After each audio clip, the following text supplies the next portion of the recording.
Hey, how are we doing? Welcome, Hello. everybody. How's it going? I think we better do, because I've had a bit of a nightmare because I was eating lasagna literally 7 minutes ago.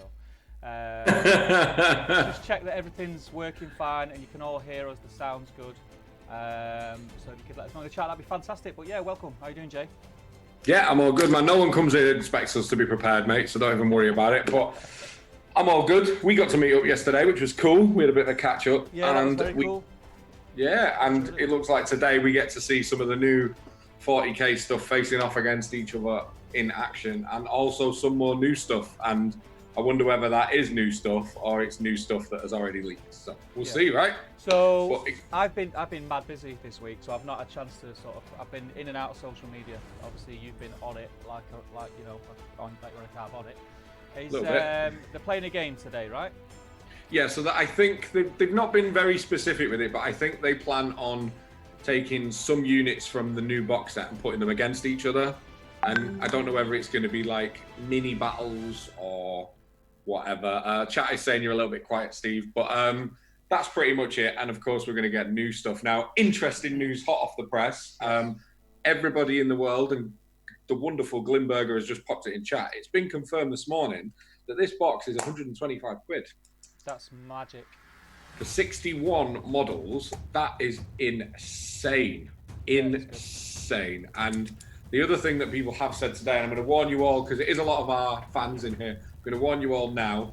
It does look like that after the pre-order period, this box, I've seen the comment about my hair, we'll get to it. I know what you're laughing at. But this box is one and done. So if you want it, you got to get it, and it'll be 100 quid from Element Games. And if you head into the Top Table Game community page, there'll be an affiliate link, which will help us out and keep us making 40k content if that's something you want. Yeah, so if you're watching on YouTube, in the description for this video, there should be an affiliate link. If you click that link now on Go on Element Games, basically it means that even if you go on it at a later date, in the next, what is it, about 2 weeks? I think it's a month, but unless they click someone else's link. Yeah, so if you use our link, it really does help us out. And we, like Jay mentioned before, the three of us met up at the studio yesterday. We're basically, it feels like we're starting from scratch. We've got massive plans. Yeah, we've got massive plans for the studio. Everything we've done up to this point, up to pre-lockdown, was kind of us finding our feet, learning how things work, learning how YouTube works, and learning the best way to film content for you guys, especially battle reports. Yes. Yeah. So we've got a lot in the pipeline, and all the Patreons really sort of afford us to be able to make that happen. Yes, if it wasn't for them guys, we couldn't do it. So do check that out if you're able to and you've got the time. And like I said, anything you can do does help us. But anyway, back to the thing at hand. Yeah, it's going to start in about 10 minutes. But shall I jump in and do a bit of a YouTube roll call? Yeah, while you're doing that, I'm just going to check the screens and make sure that we're all set up for Twitch, which I think we are. Wicked. I'll sit here and just talk on. So Glyn is first in. He says, "Good afternoon, all." Good afternoon, Glimberger. Hope you're doing well, my friend. Schoolmunch says hello. What up, Sean? William Pintar is in. Hello, William. Hey, Will. Good to have you in, William. Dan Slob is in. Another one of the Drawn Combat Boys says hi. Hello, my friend. Hope you're doing well. Steve is looking for his frost axe. Jog PLC says afternoon, all. And Will and everyone is confirming that they're all good. Schoolmunch says Steve, bit quiet, but otherwise all good. And I think I've sorted it now. If you could let me know, I think I should be about right. I mean, I prefer you quiet, to be honest. I know, but I'll never let that happen, mate. Never let that happen. Yeah, I know. I put my mic a little bit closer as well, just for lols. Glenn Seymour drops the bomb that it is, of course, 125 quid, which is awesome news. Jog PLC says everything's fine except Jay's hair. Talk about a Warburton's loaf. Now, come on, man. I expect better than that. No, fair one. I can't wait to get a lockdown haircut. This thing is dense. Nick Gardner, all right, I'm awake. What's going on? Why are you not drinking yet, Nick? Question number one. And question number two is we're about to watch the Twitch stream and see what new 40k toys are coming out and what's going on. Facebook user says hello there. I'm not organised. It's too early for that, right? Hey? Who's Facebook Jay, user? Say again? It's too early for that, right? For what? This. Nah, get it down. I've got a brew, actually. I made a brew just before coming in. I've just had a lunch. Justin Bertan says hello there from Facebook. Just had to Justin. Check. Glyn says, I called it this week, James. You did. I was convinced it'd be way more than 125 quid, but I will take it. That's 100 quid at Element Games. Benji B, SBG is in. Yo, dudes. He's watching from the comfort of his eye. He's got us on big telly. On big telly? We're on the big telly, Benji B. He's keeping an eye on us. Nick Gardner has no elves, has no chaos. I'll live without it. Yeah, not a Space Marine or Necron player. Not the end of the world, especially now you can get the rules online. Colm is in. We've got the full suite of drawn combat, pretty much, it seems. Says hello, boys. Yep. Glyn Seymour says hello to the rest of the TTG family. Jill Munro says hello. Hey, Jill, guys. good to have you. Oh, there's something in my eye there. Nick Gardner. Dan got a hangover and went to bed 5 hours ago and still got up in time. It's like 6:45 in the morning for Nick. That's dedication, my friend. It is. Or stupidity. One of the two. Let's go with dedication. You are first class, top table. Flying Mammals in. So we've got Ruth and Sean waving, pumping up them numbers. Missed you guys, by the way. I feel like we've not spoke for ages. I drop them a message every now and then because I miss them too. I wait for the message from them, but it never comes. So yeah, just saying, don't know. I'd read into that, mate. They message me all the time. Simon Powell says, afternoon, lads. Reece Taylor says, how you doing? Good to have the locals in. And then Nick Gardner saying it's 8:30, but it's, of course, it's 4th of July weekend in the US. So enjoy the celebrations, everyone over there. And what you're able to have, anyway. Yeah, so we've got about 7 minutes left. And 9th is really a thing now. Like, we know it's going up for pre-order next Saturday. We know we're getting it on the 25th. But, like, YouTube has been taken over by 9th edition content. There was a load of rules leaks, and we don't know whether it was reactionary or not, but they released the core rules free. And then since then, all the YouTubers' embargoes has been lifted. So there's like faction reviews, what to play, battle reports. If you want it, it's on YouTube right now. The 9th content is great, and I stayed up a bit too late last night, just having a poke through it all, getting a little bit more. Not that I need to get any more hyped for 9th, but getting a little bit more excited. Oh my god! Stealth Geek Miniatures, which is William Pintar, has logged in. I'm still going to call you William. Alex Hart I was joking with him on Facebook. He's watching while playing cricket because I was telling him his priorities are wrong, and he's just jumped in the chat. So you, my friend, with best comment already, the fact that you are that dedicated. But yeah, so we've got about 5 minutes to go. What do you reckon we're going to see? I think we'll see maybe rules on more about the terrain pieces, which is like the Space Marine encampment and the Necron monoliths, which are mega. And when I see them, I hope the terrain pieces. I don't know if they'll work like units or actual terrain pieces. In AOS, you get a faction terrain piece for free. Yeah. I very much doubt that in this because it's full of guns. Yes. In AOS, they usually give off buffs and abilities within ranges, so we'll see. But I'd like to learn a bit more about them. What do you want to see, my man? Do you know what? I don't really know because I, as we've mentioned previously, like I kind of really wet behind the ears. I'm really new to 40k. I only started playing in 8th, and even then, never like fully got into it. Played a few games, was just learning. And then life got really busy and other stuff happened. And then just as I was about to get back into it, 9th was announced. So I just thought, right, I may as well sit tight now. And for me, this is like, it feels like I'm coming from the perspective of anyone else who's in the chat like me, who've never really delved into 40k. So here on Top Table, you're getting kind of the best of both worlds. You're getting it from the perspective of someone who knows the older rules and knows them well, and someone who's coming into it, and you know the reaction from someone like me and Ben as well, who is really new to it. But I'm proper hyped for it. I'm way more excited for it than I thought I would be. I think GW. Me too, actually. I think GW have done an amazing job at building the hype train for this. Yeah, they've nailed it. They've absolutely nailed it. They've kept constant stuff coming, and I think it's going to go nuts, mate. I really do. Are you keeping an eye on the Twitch, by the way? It's on now. So on the stream now, we're in the top corners. The Twitch stream is actually live. I've put the volume down low. So let me know when it kicks off because I'll have to press play. Yeah. I've got it paused because audio. Yeah, and I'll turn the volume I hope it's up. not like last time where you were 10 seconds ahead of me and you kept going, oh my God, that X is amazing. I'm like, cool, spoilers. I might do that on purpose, just even online. Yeah. Just to the interesting thing is, I'm not sure we're going to see even more models, new stuff. Like, I think those two big things we saw this week have got to be it because there's so much stuff now. Yeah. Like, so much new stuff. Like, I'd be amazed if there's more and more. We have had nearly 4 months off, though, of no releases.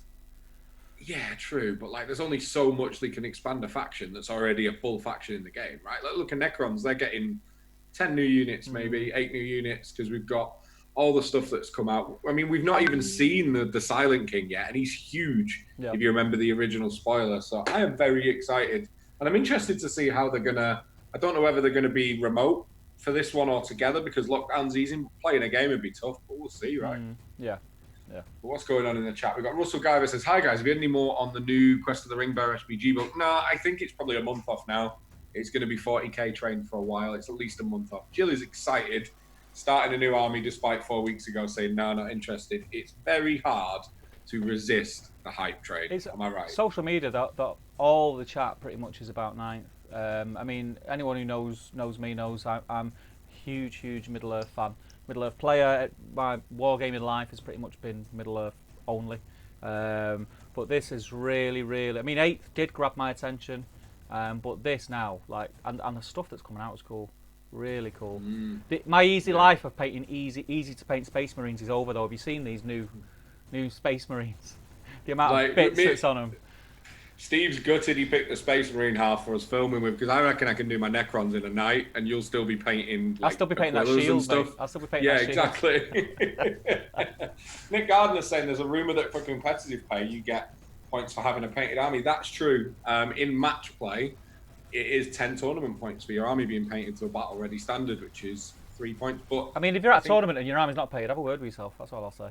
Most events are painted anyway. Yeah. Like, it's very few that aren't. Glenn's saying the Crusade book and chapter approved. Yeah, the Crusade book's been said it's going to be 20 quid, and I believe chapter approved is 25. Looking forward to the Crusade book. I used it in AOS for tracking my games. You guys sound great through Bluetooth earphones, boys. I sound great anyway, mate. I sound great anyway. Yeah. Matt Woods is in. Right, let's see what the fuss.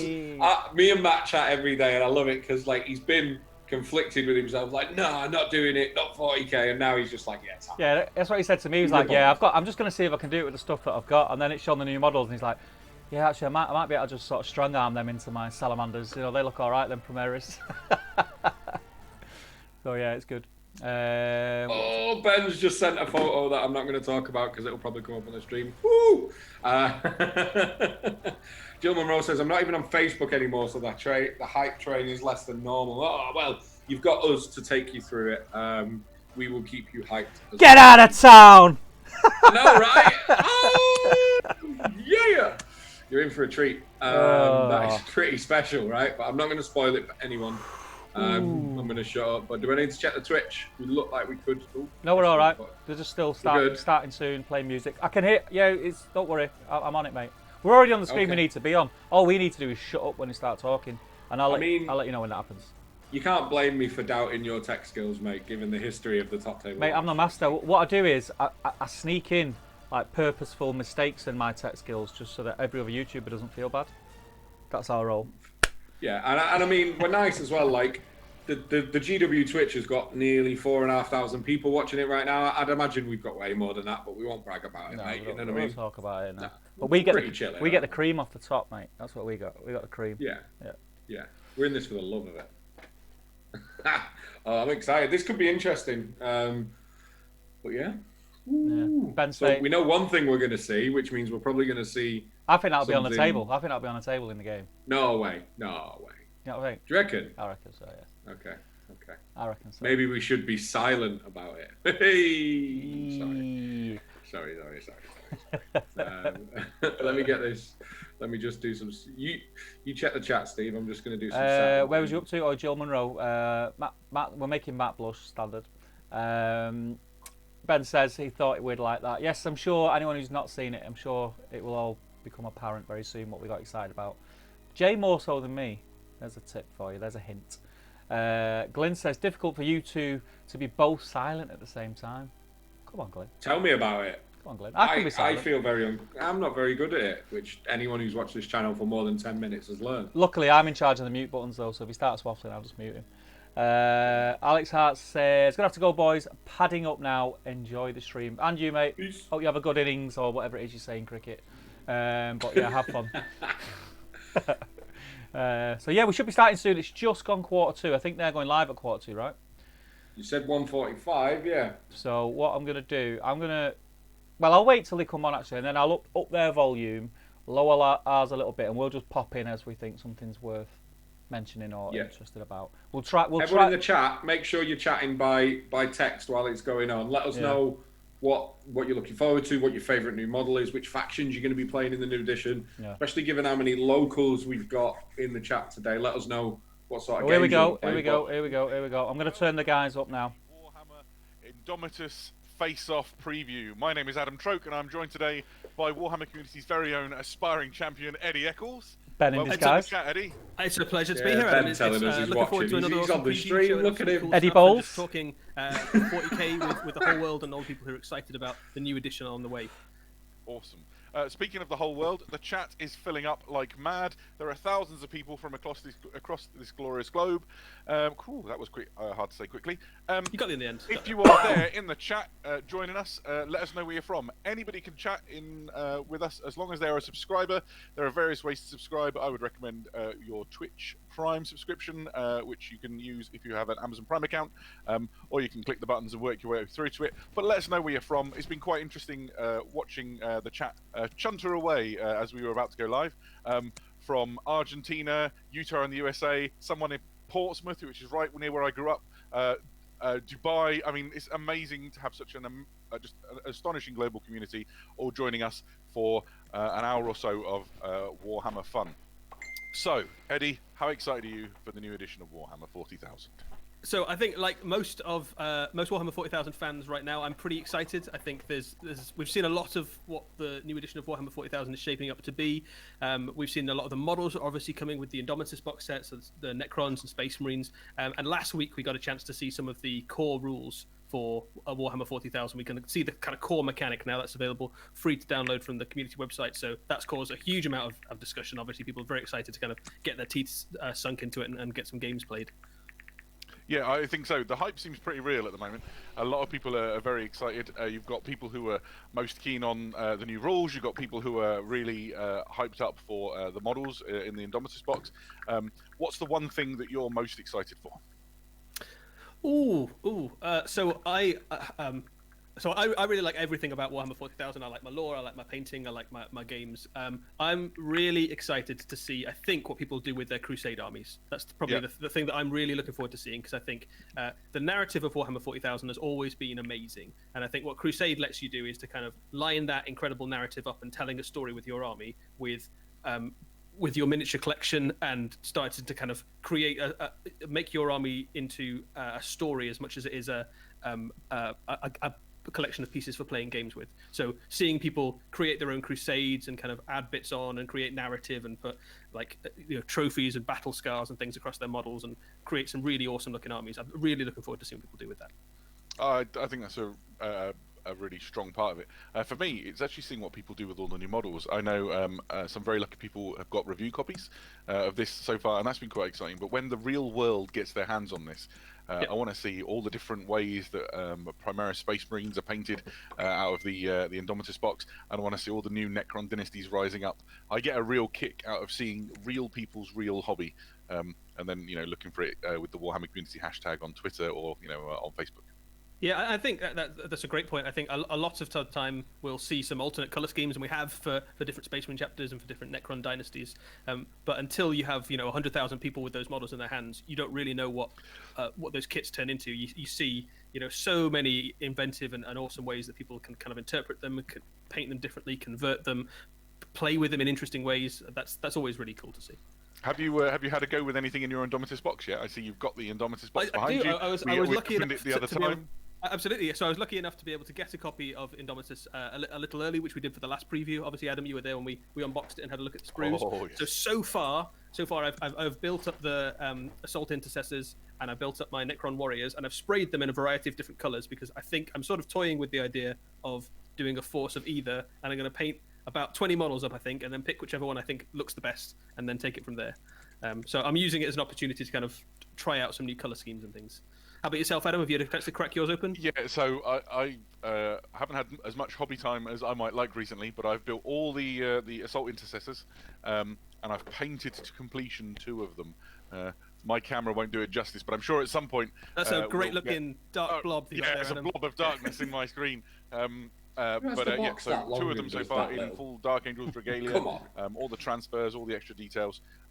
And I'm going for a slightly more grim and dark aesthetic than my Task Force Zephon.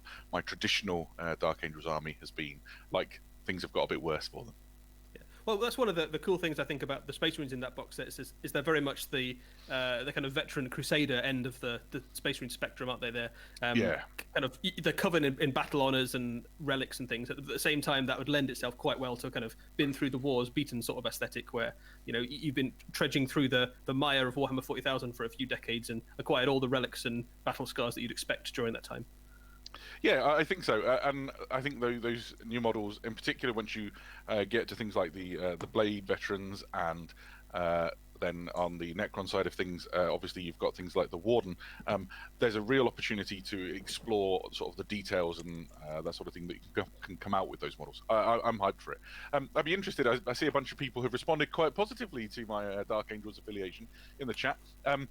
If you are planning on painting, the models in Indomitus in a different color scheme than Ultramarines when you get them, let us know. And if you are planning on painting as Ultramarines, let us know that as well. I'd be interested to see what people have got in store. Yeah, there's a lot of armies that stuff in that box lends itself really well to.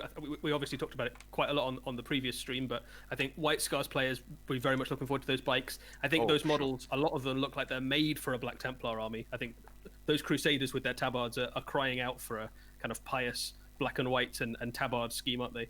And then your kind of assault intercessors, I can imagine, Blood Angels, Space Wolves, anybody who loves their up close and dirty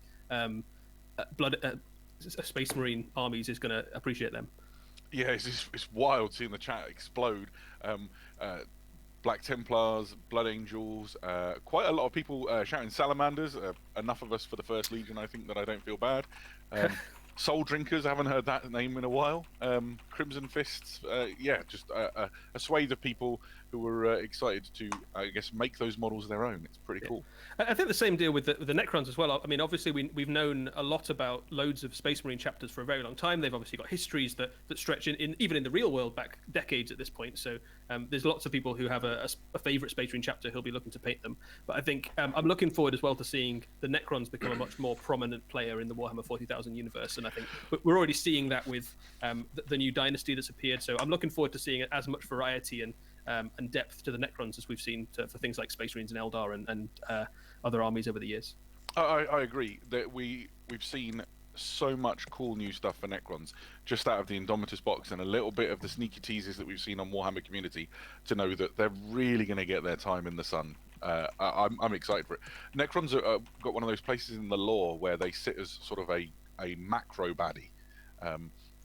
These aliens once ruled the galaxy, and they fought wars with gods, and you're like, whoa, what could they do if they properly mobilized for war? Yeah, I think you have to be careful though, because you say they're going to have their time in the sun, but the last time they went anywhere near a sun, the gods ate it, and then they caused a war that broke the galaxy. So be a little bit careful with their ambition. Otherwise, it could spell doom for the rest of Warhammer 40,000.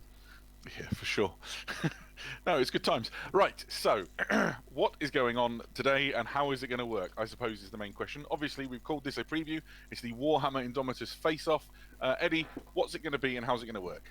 Cool. So this is a sort of a preview of two halves, and I think both of them are going to be a lot of fun. So the first half, as with a lot of our previews, we've got some new cool stuff to show you. We've got some models you haven't seen before, and we're going to have a look at a few of those. There's got some really, really cool stuff coming. So Necrons and Space Marines, if you think you've seen everything on the way for your armies, you haven't. We've got some very cool stuff to show you today. So we're going to kind of have a few of those sprinkled throughout the preview, and we'll obviously talk about them and kind of what they mean for the game. The other side of this is the face-off element, which is where we're going to take units from the Indomitus box set, and we're basically going to face them off against each other and see who wins in a fight. Because when you get right down to it, Warhammer 40,000 is just a really, really awesome version of who wins in a fight between. So we're going to get the Space Marine units in that box, we're going to get the Necron units in that box, we're going to pair them up, and we're going to see who wins in the fight.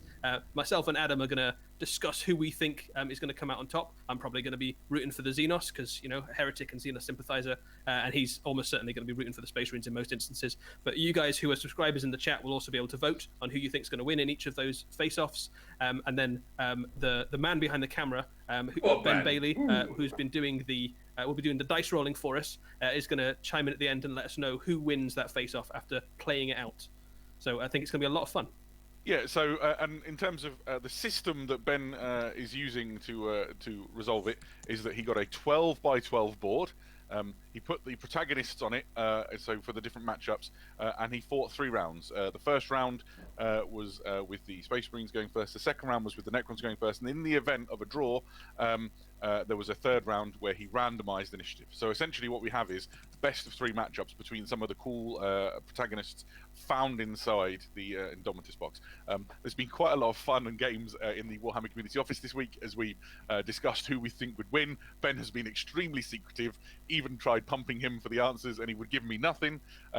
So it should be a good time for everybody. And you get a chance to vote and drop your comments in as we go along. So I guess that's how it works. I've got one more question for you then, Eddie, before we leap into all this, which is out of the contents of Indomitus, the Space Marines and the Necrons, who do you think overall wins in a fight? So it's tricky, and obviously it's going to be situational depending on mission and battlefield and things like that. I think I don't know. It's so close. I think the Necrons are going to just edge it, and it depends basically on what happens. The 2 key units that I think are going to swing it are going to be the Outrider bikes for the Space Marines and how they're utilized and how well they hit. On the Necron side, those Scorpec destroyers are just so good. So I think if they can get stuck in without getting blasted to bits first, they will mince that Space Marine army.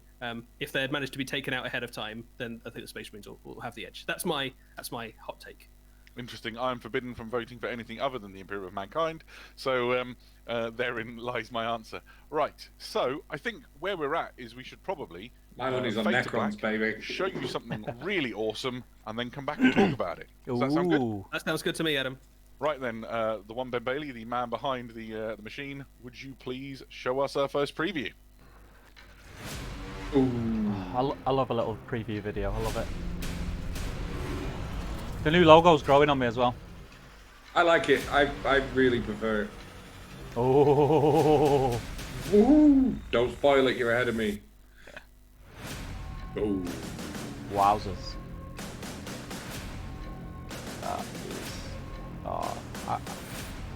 I think I'm gonna have to get one, even though I don't need it.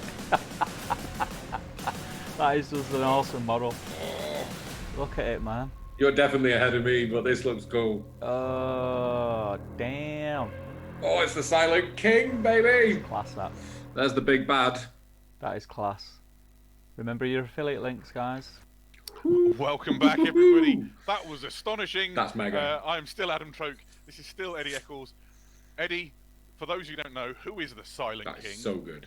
So the Silent King, as you can see, first and foremost, an incredible model. But as far as the lore of Warhammer 40,000 goes, they don't come much. Come on, Ben, look enthusiastic. This is ace. Come on. We'd seen a tease of this guy before, but this is the first time we've managed to see the model kind of in full splendor with that glorious kind of 360, and obviously that miniature will be up on the Warhammer community website to kind of ogle at in full glory very soon.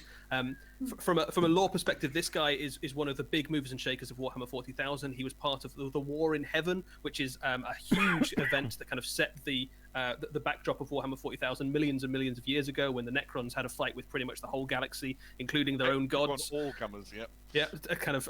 They didn't start off very well, but then they allied with some gods, which gave them a bit of an advantage, and they eventually betrayed their own gods and kind of plunged the galaxy into darkness and chaos and all sorts, all that bad stuff, basically. So he's been absent. He's been away from the galaxy for millions of years, but we've hinted over the past few years at his return, and he is now back, and he's very much bigger than ever. He is the kind of crowned ruler of the Necron race. He doesn't speak to anybody other than through his ambassadors, which you can kind of see floating around there on the chair with him. And his warriors that we've known about for a long time are the kind of Triarch Praetorians, who are kind of his, I suppose, royal guard that kind of go out into the kind of talk to the other Necron dynasties. But he has his own dynasty as well, and that dynasty is now rising alongside his return. It's a pretty big deal for Warhammer 40,000 lore, and also the model is just amazing. It won't be on the 11th. We've got seen a shot sheet to show.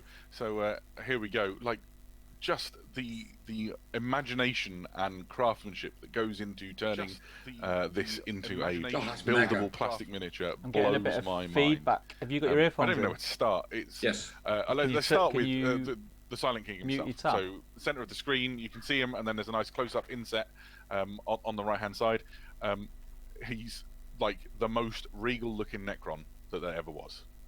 Yeah. So one of the things we know about the Necron biotransference that happened millions of years ago, back when they first allied with the Catan, is that the kind of higher up you were in Necron society, the better the biotransference was. The more of your kind of memories and self you managed to retain, but also the better your kind of suit was, the better your undying metal armor was. And he has the best of the entire Necron race. That is kind of the best alloys, near impregnable shell. He's taller than the rest of them. You can see him standing next to those other Necrons. Those are kind of his normal sized Necrons. So he's going to be about the same size there as like a Primarch or an Avatar or something of that sort of scale. So he's a big boy. And then obviously he doesn't he's not striding. He's not going to walk. He's the Silent King. So he's basically got this kind of monolith sized transportation throne device. Which is, you can sort of see. It's got so much going on, though. It's kind of harking back to that almost kind of ancient You'd world be scared to idea paint of that kind one, of your pharaohs being carried through kind of over the heads of their. You just don't know where to start with it. On a kind of obviously. Mr. Nick Moore's popped in the chat. How are you doing, Nick? Warhammer 40,000 Nick, good to have you in. Turned up to 11. Yeah, no doubt. The chat is alive with comments and stuff on that. The more these amazing models I see, the more I'm about to message Gaz Baller. I'm not going to lie. I really doubt it. Somebody's given the kudos to the heavy metal team who painted this. The paint job is astonishing. All that sort of eldritch lightning coming off of the Catan's body and the sort of the green orbs. There's just so much to pick apart. Who are the little guys next to him then? So the Silent King is in the middle. He's got the two fellas with the staves next to him. Yeah, so one of the names that we've known for a little while is the idea of Triarch Praetorians, and the Triarch refers to the Silent King and his two advisors, effectively. So these are the people who speak for him. So that is the Triarch, I think. I'm fairly sure in saying. And those are kind of his most revered advisors. They are kind of, I suppose, almost like Cryptex / Necron Lord-esque sort of figures. They'll be royal advisors high up in his... in the kind of Necron hierarchy. And Necrons have a very complex royal hierarchy, as we know. We know there's Cryptex and Overlords and Necron Lords and Destroyer Lords, and they will have at least as complex, if not more so, than things like the Imperium and the Eldar in terms of how that kind of politics interacts with each other. So they are significant figures in their own right, but obviously dwarfed on this model by the presence of the Silent King himself. And it looks like everything is powered off of, I presume, a enslaved, tortured Catan. Cool. Yes. So from in the lore of the Necrons, we know that when, as they were about to succeed and kind of conquer the galaxy, they decided to turn against the Catan, in part because they started to suspect that the biotransference that turned them into the kind of undying metal warriors had also kind of sapped away their souls, and the Catan were secretly kind of absorbing their energy. So unlike a lot of Warhammer 40,000's races that are kind of enthralled to their gods, the Necrons battled against them in a war that kind of decimated huge swathes of the galaxy, and eventually managed to crack them into shards. A lot of Necron technology is powered by shards of Catan that are kind of hidden within things, but the larger the shard, the more powerful the energy is, and this looks to be. I don't think we know which Catan that is, but it's certainly he's not having a great time in there. No. Do you have any idea what the two I don't know what you'd call them, like shield plates floating beside him are? Honestly, Adam, I probably should have looked it up before we did the stream. I'm not quite sure what they're called. I would imagine they're probably... there's only so much we can give away, I think it's fair to say. But I am excited to see what the, I guess, the rules inferences of those.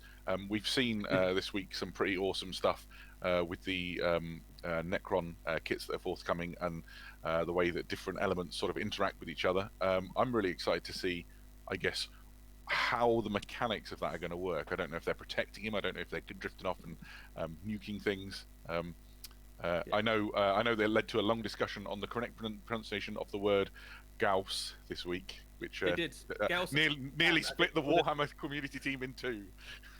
Yes, Gauss, Gauss. Who knows? But yeah, so an incredible model, and I think it's Necrons have always kind of had a fairly cool cast of characters. They've had their you know, the Stormlord and lots of kind of Cryptex and Overlords and things like that. But this guy really does give them like a one up there. It makes it on the same level, if not higher, than things like, you know, Reboot Guilliman, the Demonic Primarchs, Abaddon, Ghazghkull. This is like one of the mega threats of the Warhammer 40,000 universe. This is possibly the oldest living being in the galaxy at this point. Mm-hmm. Yeah, yes, he's all those things. Sort of living. We had a chat with somebody who was relatively new to the 40k lore, and somebody described him quite aptly as maybe the equivalent to Guilliman, and somebody else in the room said, or the Emperor. I mean, for the Necrons, he is the top dog. The Necrons would kind of look down upon the Emperor as just being another a Johnny another right? slightly powerful psyker of one of the upstart races. Like, to them, the Silent King is like a tier into his own right. He's the guy who's broken gods and kind of cast down civilizations, humbled the old ones, John PLC says see the his Emperor, people yeah, into can you immortality and journey across the stars. Like, he's a pretty big deal, this guy. Yeah, no doubt. And offering smooth low fives to everyone who comes his way. I love it. Right, so... what else is there to say about the Catan? Or sorry, the Catan. Goodness me, I'm fixating on the blob on top. The Silent King. One thing that probably is worth saying, just before we move past the Silent King, is that you'll notice there's a similarity between the color scheme of the Silent King and the models in the Indomitus box set. That's a really good point. Nice. So the models in the Indomitus box set do represent part of the color scheme that's painted up in that box by the Heavy Metal team represents the Silent King's own personal dynasty. So not only do Necrons have a box set to look forward to, a brand new character to look forward to, they also have the equivalent of a brand new sub-faction, the equivalent of, like, if you added a new Space Marine chapter or a new Chaos Legion or a Craft World. This is, again, a pretty big deal. And in the lore of the Necrons, this was previously the most powerful of all of the dynasties, but because they were kind of waiting for their boss man to return, they were the slowest to wake. So we're only now starting to see them emerge en masse across the galaxy. Yeah, and I think that in some ways this is the payoff to the lovely narrative you've been seeing unfold, and this rising Necron threat is that the Silent King is clearly going to be at the heart of this unfolding narrative. It's very exciting. Right, so More new stuff. what we're going to do is we're going to go over to the first part of our face-off. So as we alluded to before, we've picked some of the I'm well behind you again, so stop from the Indomitus box, and we've pitted them against each other in games. And we're going to give you, the chat, the chance to weigh in with us and discuss who we think is going to win out of the relevant matchups. So, the rules are simple. There are 3 rounds fought between, well, up to 3 rounds, best of 3 rounds, fought between each of the protagonists. Space Marines have the initiative in the first, the Necrons have initiative in the second, and in the event of a tie-break situation, we have diced for who goes first. All of the games have been adjudicated by the one Ben Bailey, who will join us shortly to talk it through. Eddie, I'm going to champion, I think it's pretty fair to say, the Heroes of the Imperium as we talk about their rules. You've got the Necrons. Yeah, absolutely. I'm all in for Team Xenos. You know, I'll put my allegiance to heretics aside just for today to champion the Xenos. I'm more than happy to see the Imperium crushed. However, whichever army decides to do it.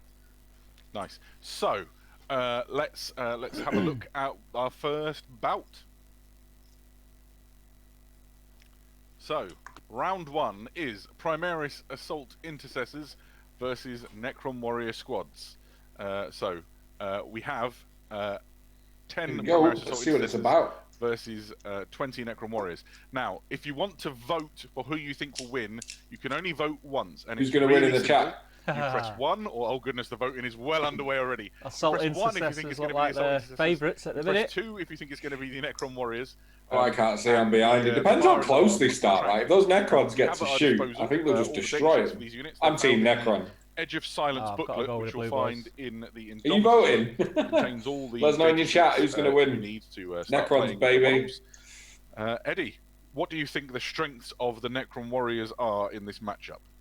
So, I think one of the key things that's worth saying here is that this is 10 Assault Intercessors versus 20 Necron warriors. So 20 Assault Intercessors, we know, have a higher power level. They cost more points. So we've kind of tried to even it a little bit. This also represents the amount of models you get in that box set. So it's 10 on 20.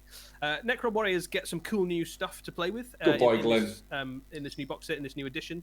We've seen Necron warriors for a long time now. They've been part of Warhammer 40,000 for a few decades. But they get some new tricks up their sleeve in this box, thanks to their new weapon, which I'm just going to look at now. So they've for a long time they've had access to a Gauss Flayer, but now they also have access to a Gauss Reaper, which is shorter range. It's range 14. Much punchier at short range. Yeah, much punchier. So range 14. It's strength 5, AP -2. So it hits harder than a heavy bolter.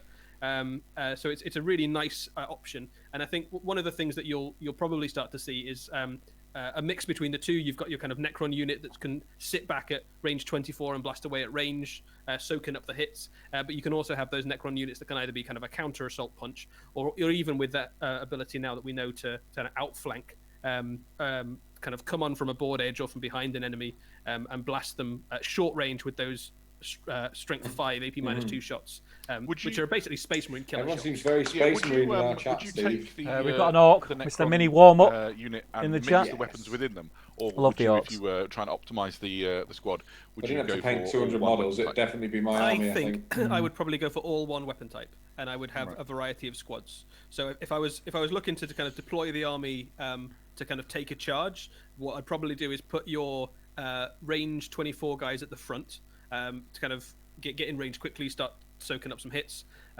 shoot away. Once they get charged, Necrons are okay in combat. They're kind of strength 4 and they hit on a 3-up, but they haven't got any extra close combat punch particularly. And then when that unit with the Gorse Flayers was charged and kind of took some hits, I'd probably fall back and then run up to point blank range and blast away with the Gorse Flayers, which is 2 shots each, strength 5, AP -2, which is enough to kill most things. You can threaten pretty much anything in the game. Once you get to strength 5, you can start threatening things like knights and land raiders, even. Yeah, I think from the Space Marine point of view, the AP2 is terrifying. Reducing your lovely power armor saved by 2 is a real AP2 problem. is wicked. And I think for the Primaries Intercessors, it really just depends on. I've just noticed that Intercessor's got a bionic arm holding the bolter if he's in it. If they can make it into combat, Oh yeah, that's awesome. they're gonna, because they've got the Astartes Well, chainsaw, that's tattoo on the side of his head as well. So then they'll be dropping 3 attacks each. You've I got think so they'll just much chop the Necrons paint to into pieces. it. I think that'll be fairly straightforward. The problem comes in round 2 and the playoff round, because those Necrons have the potential to just blow the Assault Intercessors clean out the water. Yeah, I think that the Assault Intercessors are fairly durable. We know they've got 2 wounds each, like the rest of their Primaris brothers. The chainsaws obviously are pretty tasty in combat. They're kind of chopping through stuff with -1 AP, which is pretty good. That's an improvement on previous chainsaws we've seen. So I think in a combat fight, you're absolutely right.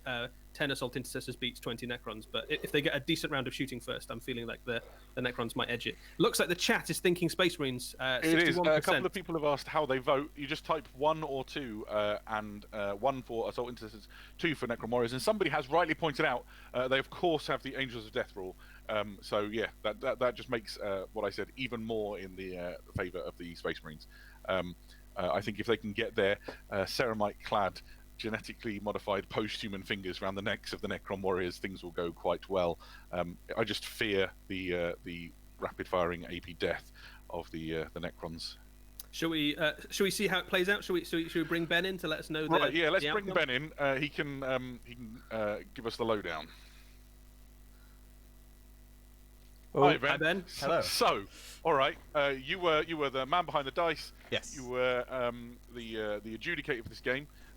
So, how do you want to reveal the results? I believe you've got a big sticker you can splat across the image. Yeah, I do. What I think I should do first, though, because this actually came down to 3 rounds. There was the It did decider come down to round 3. That was my at the first end of question. this.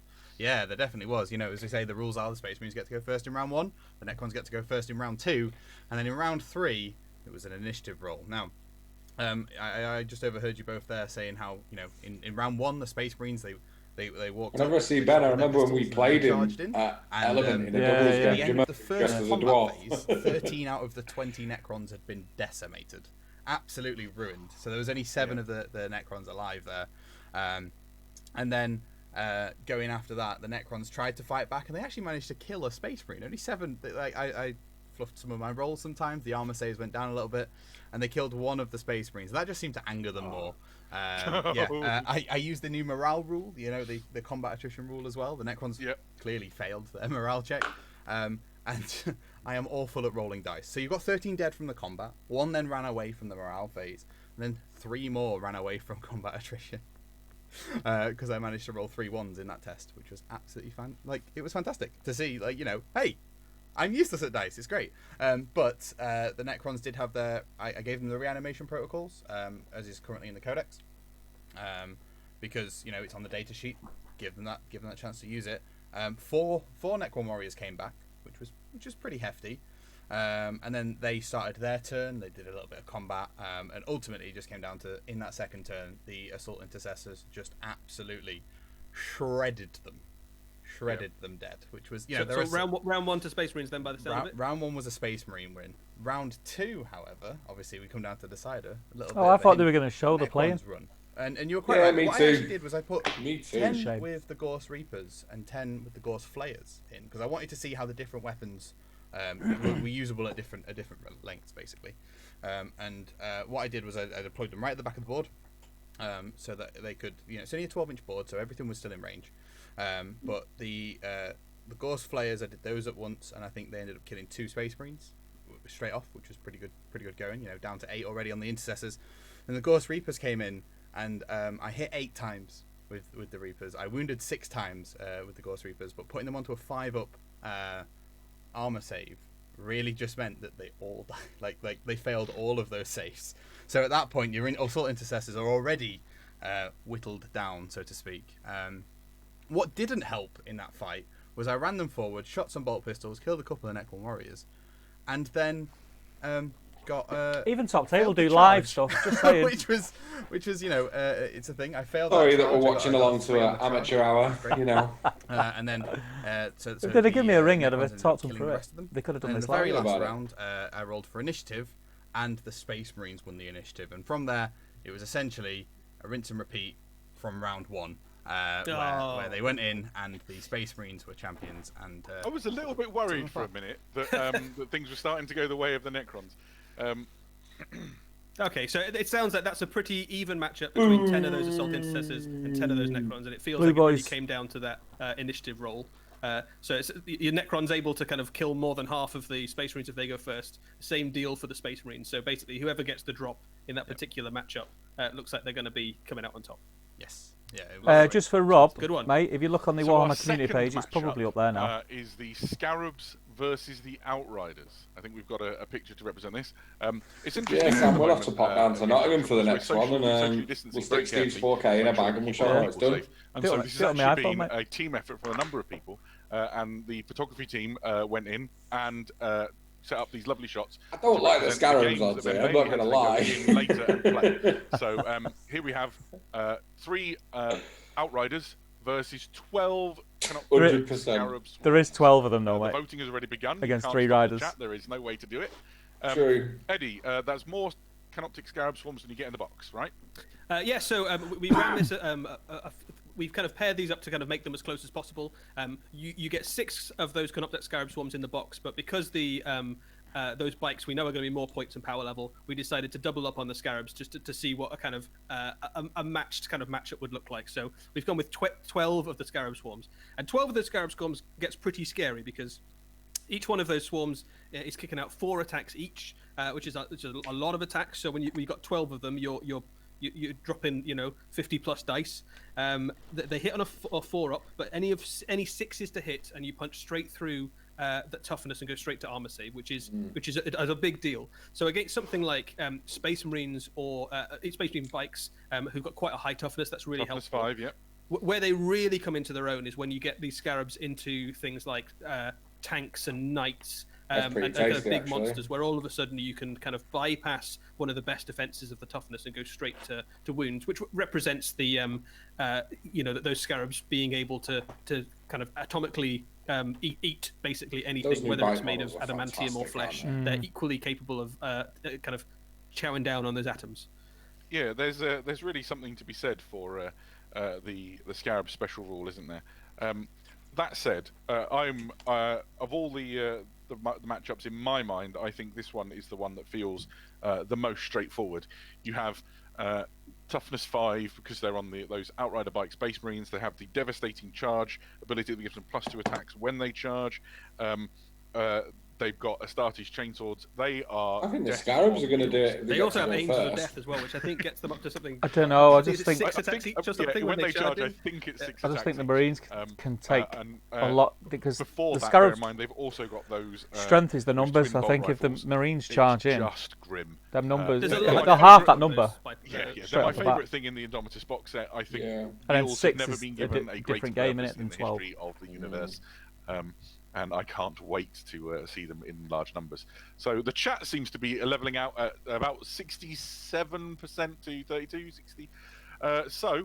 We need to be brisk with this, but let's bring Ben back in, and he can give us the. How did the first round go, Ben? Yeah, so the first round in this, the Space Marine bikes going first. Essentially, using the bolters on the bikes themselves, they managed to take out quite a lot of the Scarab swarms straight away, just whittling them down. And then the 6 attacks each in combat. I'm pretty sure between, if I remember rightly, between the 18 attacks that they had there, they ended up actually killing 4 bases of Scarabs. So they only failed on 2 of their attacks to actually end up going through the saves and things like that. Yeah. They've only got a 6 save and toughness 3, so they are pretty squishy when you start hitting them. Yeah, as long as you get that wound through with an Astartes chainsword, that AP -1, they don't get that save. And then the Scarabs ended up. They actually killed one of the bikes in return. You know, I rolled some silly amount of 6s, which just went straight through the toughness, and the armor saves, unfortunately, were failed for the Space Marines. But it was just after that. They were locked in combat at that point, and just going back and forth between them, the Space Marines ended up just mowing them down. That initial brunt of taking something like half the Scarabs out in their first turn, and then just having to slowly mow them up after that was good. So that makes sense from like a shock cavalry perspective, I think. Yeah, doesn't it? did things go much worse for them when they weren't the chargers? Oh yes, because they didn't have their turn to shoot and get rid of some, and they didn't get their turn to charge. So the 12 Scarab bases, they've got a 10-inch movement. So, you know, you're starting 12 inches away. They just ran up the board and ended up 2 inches away from your opponent. They've obviously got no shooting, which is fine. I ended up getting like a 10-inch on the charge as well. So they ended up just wrapping around all the bikes. So all 12 of them, 48 shots. I rolled my first dice and got 18 automatic wounds.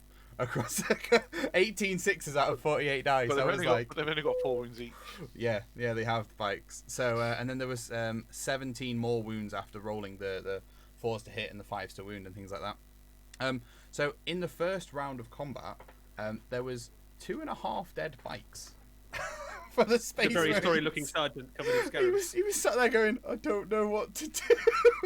I mean, admittedly, he took some wounds off another Scarab, and then managed to use his bolt pistol as well, just to be able to just finish that one Scarab off. But yeah, he fell very quickly in round 2, so it came down to round 3. One of the cool things about that is that that amount of death probably would have happened against almost any unit. Like, it doesn't matter how high that toughness is. So if that was like, if they were up against a knight at that point, you would have done almost as many wounds. Yep. Goodness me. Yeah, it was really exciting to see, actually. I was like, oh my word, these are terrifying. And then, so obviously it came down to round 3 in the initiative. Necrons won the initiative this time, which was pretty good. I think they rolled a 4 and the Space Marines rolled a 3. I was like, yes! I mean, I'm not rooting for the Scarabs. And then they just essentially rinsed and repeated. They didn't quite do as much damage in the first turn. They only took 2 bikes, not 2.5 out. But again, they rolled a crazy amount of 6s there. Take that. One all. And then eventually, obviously, they got their winner there. Worthy winner. We'll take it. I can't say I like to see it, but at the same time, cheering for the underdog doesn't seem too bad. There are a lot of underdogs. Are you still the underdog if there's a swarm of you? I don't know. That's a good question. All right. So the Necrons lost the first round. They take it in the second. The next matchup, I think, is where things start to get super interesting. If you've been studying all the rules on those data sheets, the Blade Guard Ancient and the Blade Guard versus the Scorpec Destroyers and the Plasma Sight. This will be interesting. Right. So if you want to have a look at these data sheets, by the way, guys, there's an article up right now on the Warhammer community website. where you can have a look in detail as me and Adam discussed them. This is this is an interesting one because you basically have two very good close combat units, the Blade Guard Veterans and the Scorpec Destroyers. That's class. Similar sort of job in their army. They're your kind of hard-hitting, durable assault unit. What do you reckon for this one, guys? Supporting unit, the Plasma Sight in the case of the Necrons, and the Ancient in the case of the Space Marines. This is a very close fight. On power level, the Space Marines are slightly higher, also going to be slightly higher on points, because that Ancient comes in a fair chunk of points. Agreed. But in a straight-up fight, this is a fairly even matchup. I have to say. The power discrepancy is an interesting one because obviously Depends how defensive they are with the Storm Shields, right? For the Space Marines, but a lot of those are tied up in abilities that are going to have no impact at all here. Yep. So that's definitely true. I think if you look at some of those stats, I'm going to champion the Necrons for a second here. That unit has some absolutely horrendous close combat ability. So there's a few different ranges of weapons they've got. They've got hyperphase reap blades and hyperphase threshers, and they are either damage 3 or damage 2, and at least AP -3. So they're going to cut straight through that power armor and go straight to invulnerable saves, which you'll get on those storm shields. And because they're destroyers as well, they're also re-rolling hit rolls of 1. And because there's the Plasma Sight in there, you can basically hypercharge that unit. You roll a dice to kind of inject them with dangerous levels of energy. If you roll a 1, one of them dies, but they all gain extra attacks and strength, which takes them potentially to takes potentially to 5 attacks each, which is pretty terrifying when you've got that kind of level of damage output.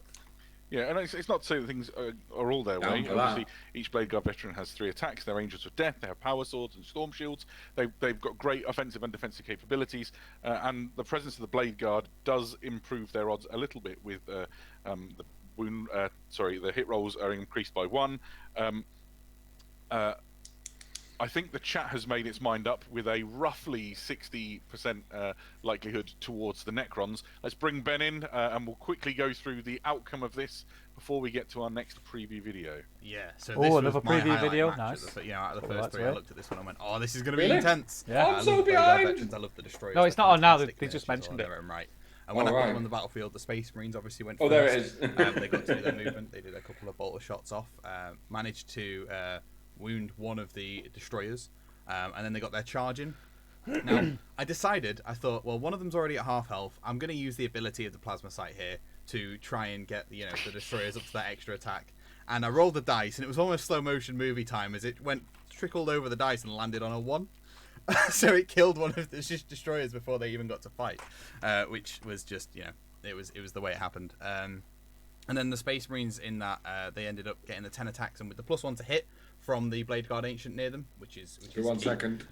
They ended up managing to decimate the Destroyers in their first round, because I failed all of my invulnerable saves on the Destroyers. Every single one was a 2 or a 3, which was pretty... So all dead on the first turn? Then? All dead on the first turn. Oh, never mind.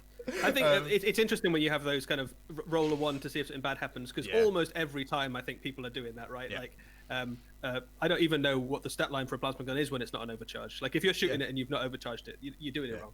Yeah, I managed to roll 3s on my invulnerable on my armor saves for all of them pretty much, and they just fell over from the AP. It was hurtful. Anyway, going into round 2, the Necrons are looking to fight back here, giving them obviously the initiative because it's only fair. They ran into the Blade Guards and absolutely just walked in and just went with those 3 damage weapons, just carved them apart. It wasn't quite a round. It wasn't quite a round 1 defeat for the Blade Guards, just because the Ancient was sat at the back, not in combat. But it ended up. I sort of thought, I'm going to put the Plasma Sight into the Blade Guard, see if that can do anything. Nothing happened. He hit him with a metal hand, and the Plasma Sight was like, eh. It's fair to note that I didn't decide to do the extra fight when I had the full unit there, because I didn't want to risk another 1 after I rolled it in the first match. But eventually the Necrons did overcome the Blade Guard veterans and the Ancient and kill him. And then I did the initiative for the very last round. It seems there's a little bit of a balance going here because the Space Marines won. And this time, well, they went through, and it took them 3 rounds of combat to end up killing the Destroyers. So we have a 2-1 victory to the Space Marines? We currently have a 2-1 victory to the Space Marines. Oh, And you can, I was feeling good about that one from the Necron perspective, but never mind. and you can thank the Blade Guard Ancient there because he bopped one of the destroyers at the very last attack to hit him on the head. And kill him. No. I think there's I an thought that would interesting have been thing about Necrons, both to of be those fair. units that's worth saying is that even though there's units supporting those, neither of those is at maximum efficiency there. One of the great things you can do with the Indomitus box set and those Blade Guard veterans, if you're playing with it, if you have the captain and the lieutenant and the ancient there, you basically can get hitting on 2 ops, wounding on 3 ops, and rerolling all of the ones. You can have an incredibly competitive, hard-hitting unit. And a similar thing goes for the Necron unit there as well. If you combo it with some of the Necron Scorpec Destroyer Lord, you can get some other rerolls. He really brings out the best or worst in them, doesn't he? So they hit real hard without him, but as soon as you start adding those other units in, you can just turn it into like an absolutely battering ram of assault awesomeness. So we are slightly past the halfway mark of our face-off, and we have a brief pause while we show you a new video. Ben, why don't you roll film? And Here we we'll go, be back new in video. just one moment after this.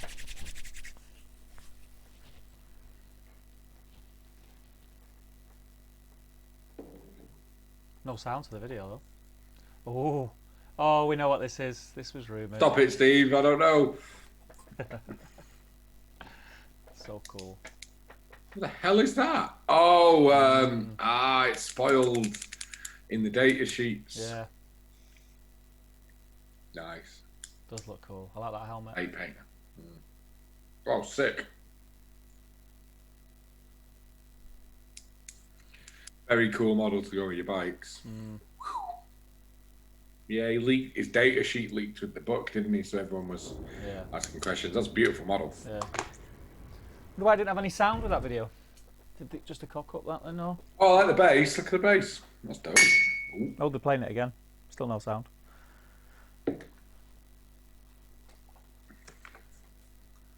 It's cool. The bikes are cool. Bikes are very cool. Oh, now it's got music. Fully integrated offensive features. The bikes look hard to paint. Battle axioms. It's a lot of line, edge highlights. Ergonomically designed. Plus, it'd be hard to make the tyres not look like the black armour. Absolutely. Yeah, it looks like they put like a No. ready wash Safety. on the tyres to make it look different. It was quite good. Presenting the Primaries Chaplain on Primaries Chaplain on a bike. There's a Chaplain in the box set, isn't there? On Yeah, foot? yeah. Am I right? Yeah. Zealotry.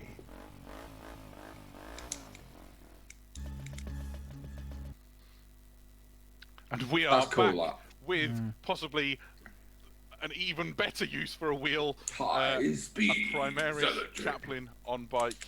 Eddie, what's the story? Well, it's pretty much as you say there, Adam. It's a Primaris Chaplain on a bike. I think anybody who's familiar with Chaplains or Primaris Space Marines or bikes will kind of be able to work out pretty much what that means. I think for those people who've been eyeing up the new Space Marine bikes especially and working out how do I fit this into an army, how do I make it work, what other units do I want to put alongside it, here is your answer. The stat line for those bikes already is going to lend itself very well to, as we've seen in the demo earlier, the kind of hard-hitting cavalry charge. And this guy is only going to make that hit harder.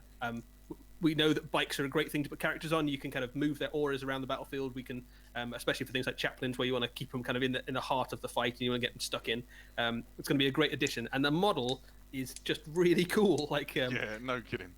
It's just an astonishing piece of miniatures design, isn't it? That sort of silhouette that we've seen with the Outrider bikes already, and then Especially your mounted banner, isn't it? if that's a word. It is now. Up to 11. Yeah, it's cool, man. The book chained to the front. The Crozius held aloft with the wings. It looks like you could take heads off with that. Bit of me wants to get Space It's Marines not and just give them heads, to it looks like gas. you're going to obliterate people That's an with idea. that as you ride past. I think one of my favourite things about it is it harks back a little bit to what we were talking about before the stream, that older Space Marine Chaplain model on a bike that I remember from my childhood coming out, and I'm being amazed by it at the time, and now seeing the kind of this version brought to life in kind of glorious plastic. It looks incredible. Like you can see it lending itself really well to loads of armies. I think you've talked about it being a Dark Angel when we've seen it before. I think it would look like a great Blood Angel or a Black Templar as well. I think there's a lot of armies where this guy's going to look absolutely. I think them straps on the under of his armor are a bit unnecessary. I couldn't think of a better thing to I don't know what the straps accompany are for, though. There might be something on the his... Outriders that are going to be in the Indomitus box. I mean, from my perspective, I've been itching to do Primaris Ravenwing, and this is just the book's icing on the cake. chained on the front of the bike. I can't wait. Yeah, I think it's going to lend itself very well to loads of different kinds of armies. We've already talked about, White Scars players are going to be very keen to kind of have characters riding around with those. I can bikes. see a certain Stockport GW manager, and I think even adding him in on a bike to non-bike armies, I think was going to be very handy as well, because characters with any kind of extra mobility is really handy. We know that we see lots of Chaos players will almost always choose to put wings on Demon Princes just because that extra mobility is really handy. Same deal with things like jet bikes for your Custodes characters, jet bikes for Eldar characters, and the model looks great. It's great in game. Why would you not, right? Of course, yeah. So hopefully that's hyped everybody up in the chat a little bit. I'm certainly looking forward to learning more about that and when it will come out. Shall we go back to our face-off? We've got essentially 2 matches yet to go, and I think that by sort of any real terms, these are a co-main. Yeah, it's kind of sad, isn't it? The first of these matches. I think we should redo this video when we get the set. Yeah. Is the Primaris Captain versus the Necron Overlord. Indomitus face-off. We'll do it. Let's do it. Sorry, I've just had to close Windows. My chat has blown up because all my friends are so excited about a Primaris Chaplain on bike. The chat is undecided on this one. Just again, guys, if you want to have a look at the data sheets for these guys, they're up on the Warhammer community website just now. It's got the running order as well, so you can kind of see which matchups are coming. This is a very close fight. I think you're right in saying, Adam, this is one that's going to be it's very difficult to call. Yeah, so I mean, the Primaris Captain is a tier 1 killer. There's no doubt about it.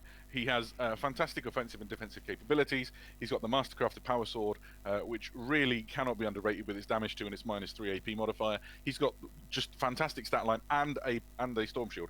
So, sorry, I beg your pardon, a Relic Shield, because it ain't just a Storm Shield. It's got the skeleton of his dead friend on it. I'm going to go with and a Captain. It's even better. I think in most situations you'd fancy him as the favourite. Trip over his but as you and I had a little chat about this before, it looks like he there just is a picked lot in the Necron up and snap him in half, mate. Overlord. Yeah, so let's just have a It look does at a him. bit, So doesn't it's a comparable stat line. There's not much to choose between the basic stats of these guys. The Necron's got a little pip of extra toughness compared to the Space Marine. He's got less attacks, so that's interesting. But every one of his attacks is more dangerous. Yeah, Hyperphase Blade is very, very good. So he's Strength 5 basic. It gets +2 Strength on top of that, so he's up to 7. It's -3 AP, which is the same as the Power Sword. I always thought that's cool. Hits harder than the Power Sword. It punches through armor at the same pace. D3 damage instead of 2. So there's an interesting debate in some 40,000 circles about whether 2 damage is better than D3 damage. Where do you stand? It's very situational. I think it depends on what you're shooting at. Certainly, there are times when you're shooting against something that's got multiples of 3 wounds when D3 damage is better than 2 damage. Most of the time, I'd take 2 damage over D3. 2 damage is pretty tasty. But in a character it's fight, guaranteed, D3 damage makes this guy a little bit swingier in terms of if you roll high on those damage, you can conceivably kill that Space Marine Captain in a single round of combat without too much trouble. If you roll low, it might be a bit of a slog. I think the wild card here has to be the Tachyon Arrow. I've seen somebody in the chat already call it out. Which model do you think looks cooler there, Steve? We're playing. Necron we're playing. Captain. Ben created these games on a small surface. Yeah. But it has a 120-inch range. You get 1 shot, which will you might be right. Strength 12, AP -5. Damage. I don't like those weird blow extra the like captain's shield head off chest with a plates. single shot. Not a fan of that. Yeah. I think one of the fun things. There's 2 fun things about the Tachyon Arrow. One of them is in game, when do you use it? Because it literally is a 1 shot, right? So it's going to be quite tempting to use it on the first turn of the game to make sure that your guy hasn't died. D6 damage shot. From a lore perspective, the Tachyon Arrow is quite fun because basically what it does is it deletes you from time. So if you get hit, the atoms in your being no longer exist in the universe or have ever existed. So that's kind of fun. I quite like that. And it's a very, very different kind of weapon than what you'd have on a Space Marine. Like Space Marine captains have got things like Bolt, Plasma, Volkite if they're really lucky. A Tachyon arrow is just so weird and insane. It's like it's the sort of thing you might have on a tank, but it's kind of held in the palm of a Necron's hand, and it kind of gives that idea that these guys really are the kind of masters of science and technology. That the kind of the kind of sidearm of this guy is something that can like delete a character from 2 battlefields away. I love it. Right, so I remain firmly in the corner of the Space Marines. It's Team Necron all the way. But I am nervous about this one. Let's bring Ben in, and he can give us the rundown. Hello. I think it's worth saying neither of you actually know how this works. No, dreading painting the shield. Both be genuinely nervous. It was a very, very close match. But for reasons we'll see in a moment. So the Space Marines went first. Managed to get a cheeky bolt pistol shot off, heavy bolt pistol shot. Which went through the armor of the Necron Overlord, and then he got into combat with him and minced him up good. Literally, turn 1 just went slice, slice, slice, slice, slice. It was like watching a culinary expert deconstruct this Overlord, and it was fantastic. I don't know what dice you were rolling, Ben, but that doesn't sound like the way it should have played out. It wasn't very. But the Necron's going in first and the second turn. I've seen a couple of people in the chat saying, "Please Tachyon arrow in first turn. Please, please, please, please, please." You are not disappointed. As bad as my rolling was in the previous turn, he hits. He wounds, fails save, natural 6 on the dice for the damage. He just framed him. Absolutely, just removed him from time and disappeared. He just disappeared, that Space Marine captain. So the Necron Overlord won round 2, and it came to who went first. One shot. So, you want to show us the picture? The winner picture? Yeah, I'm curious. Okay. I can talk you through it as we're doing it. Go on. The winner of round 4 was the Necron Overlord. So he went first. He shot his Tachyon arrow, which missed. He rolled a 1 into a 1. Oh, it was awful. It was absolutely awful. And eventually, when he charged in, he did 3 damage in the first turn, and then the Space Marine did 4 damage back to the Necron. And then the Space Marine just missed all of his attacks. Well, not missed them, but like hit with a few, failed to wound, and any saves were made. And then the Necron Overlord just turned around and went. Chest emblem is a bit higher, isn't it? It goes up onto round. So the Necron Overlord wins round 4, putting it at 2-2 going into the final round. Ooh. It's like you planned the whole thing, Ben, but it genuinely wasn't planned. It genuinely wasn't. I run a lot of simulations, and they came out this way pretty much most times. So yeah, it's worth saying with both of these characters. I think a lot of the time when you have a 4-up invulnerable save, sometimes those characters with a 4-up invulnerable save seem unkillable. I've had lots so of it's going to be the executioner dude against the massive thing, isn't it? The last one. When it matters, and sometimes it almost feels like it's not worth doing. It's literally 50-50. Necrons! It was a really good game to play amongst myself. Cool. Oh, we got the main event then, the final showdown. Ooh. Oh, this is a good one. This is a good one. Do you want to start us off, Adam? Sure. So essentially, I'm behind, so I'm making my own really weird assumptions about what you're looking at. For Necrons and for Space Marines. I've got to say, my money would be on Necrons in this round. Look, if he gets he's got versus the biggest, scariest thing out of the entire Indomitus box. I don't know though. He looks a bit mean, doesn't he? Yeah. He doesn't look scared. Let's put it that way. Judicia. Nah, he's not bothered. Has a lot of things in his corner, and in most fights, I would be extremely confident to call him. You know, on my wolves, I'm changing the hourglass for a fantastic wolf, stat right? line. He has a decent bolt pistol. His Executioner Relic Blade is amazing with it. +3 strength, AP -3, 2 damage, which does an additional mortal wound if you roll a 6 on your wound roll. So look at Necron. 3 wounds with each wound. Space Marines. 50-50. He gets a 4+ invulnerable save in close combat, and he always fights first thanks to his Temporal Mortis, which is, I assume, the insane hourglass he carries. It absolutely is. But he's got a lot to fight against. He is going uphill. Yeah, so the Scorpec Lord in the green corner, there's the ancient terror of the Scorpec Lord, and this guy is a powerhouse character. First. I think he's up there, sort of in the same region as things like your kind of Demon Princes and Chapter Masters in terms of the level of damage output this guy can potentially dish out. As you can see from the miniature, he's got 3 pretty tasty looking weapons. He's got an Enigmatic Annihilator, which is Assault 2d3, blast and strength 6, which is pretty tasty. So he can, with that, if he gets some lucky rolls, he can potentially wipe out some small units even without getting into combat with them. And then he's got a couple of weapon options for close combat. He's got a Flensing Claw, which is like a much larger version of the things that your flame ones will have. And then Final he's got Fantasy nerds in the chat. When I look at this execution, it reminds me of Auron from Final Fantasy X. The Flensing Claw is very much about chopping up lots of enemies against orcs or gaunts or something like that. That's what it's for. But in a character fight, you're going to be using your Hyperphase Harvester, which is damage 3, effectively strength 8, and -4 AP. So it's a Space Marine killer. You get this guy into something like a unit of a Gravis armored Space Marine unit, and every single successful wound is taking down a model. It's really, really good.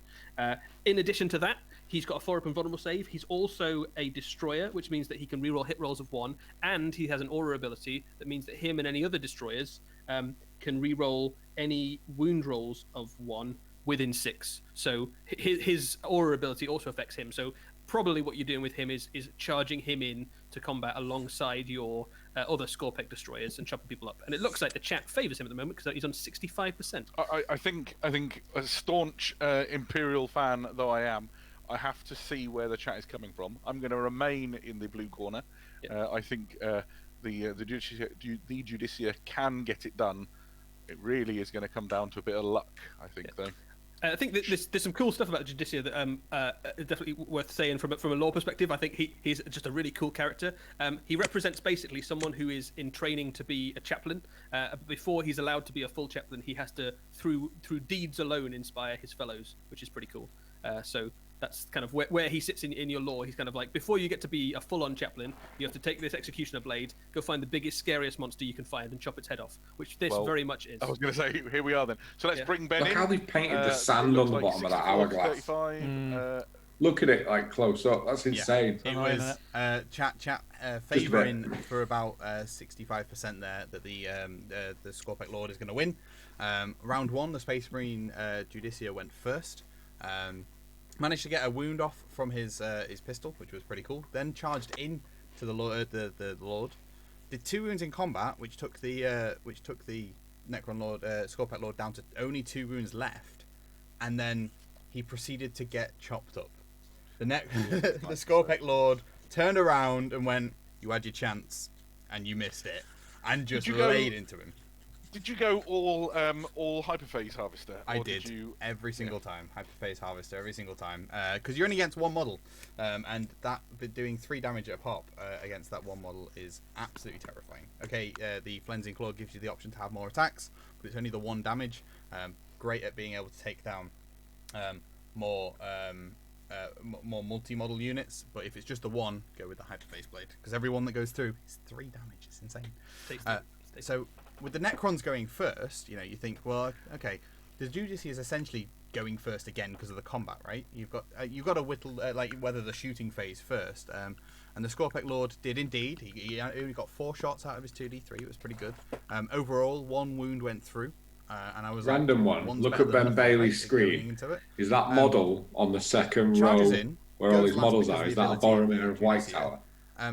And then this massive banner there. All 3 successful hits, 3 wounds, 3 failed saves from the Necron Scorpec Lord, and he just executes him. He takes that blade and just chops his head off.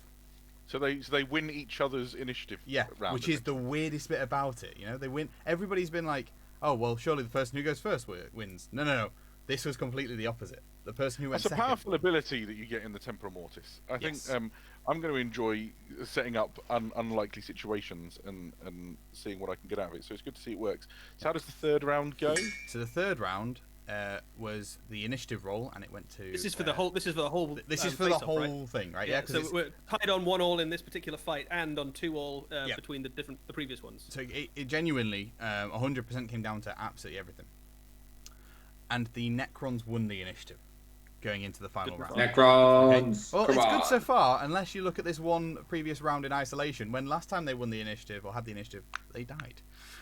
Anyway, he got 5 shots this time off of his ranged weapons. 4 hits, 2 wounds, no saves. There's no way he gets the fight back.